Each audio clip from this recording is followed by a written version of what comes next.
Well, good morning, Tree Church kids. Pastor Phil here. Today we are talking about your faith and how to strengthen it.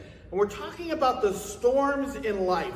So when I say storms, I mean things that are going on that feel bad in your life, that feel yucky in your life, that maybe fights and arguments with your siblings, or maybe your parents are fighting all the time with each other and it feels like it's your fault and you don't know what to do, and they're talking about maybe a divorce, or maybe somebody's really sick in your family and they're talking about maybe a terminal disease. It means they're going to die sooner than you thought. And these things are real storms that make us act different because it goes into our mind and our thoughts and our hearts, and it changes us. It brings in fear and it brings in doubt.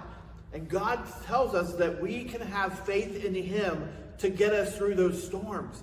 And the story today is one that we've talked about a bunch. The disciples are on a boat and it starts to storm and the boat actually starts to sink. And they wake Jesus up, who is sleeping. Jesus is sleeping. And I think in this story, a lot of times we miss the fact that Jesus says, this is what you should be doing. You missed it because you shouldn't be worried about the storm. You should be resting and laying down beside me, knowing that I will protect you, knowing that with me in your life, you are okay. And so he asked them, where's your faith, when they were freaking out about the storm? He wasn't mad at them. He was reminding them, guys, you are with Jesus. You are following Jesus. You don't have to be fearful.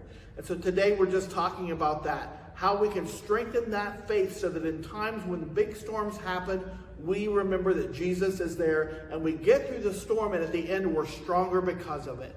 Guys, watch the video. Think about the fears and the faith and the different things in your life and how much more faith you need. And remember, when you're in group discussion, talk about these things. Share real life stuff so that it helps strengthen your faith. We'll be back in just a few minutes.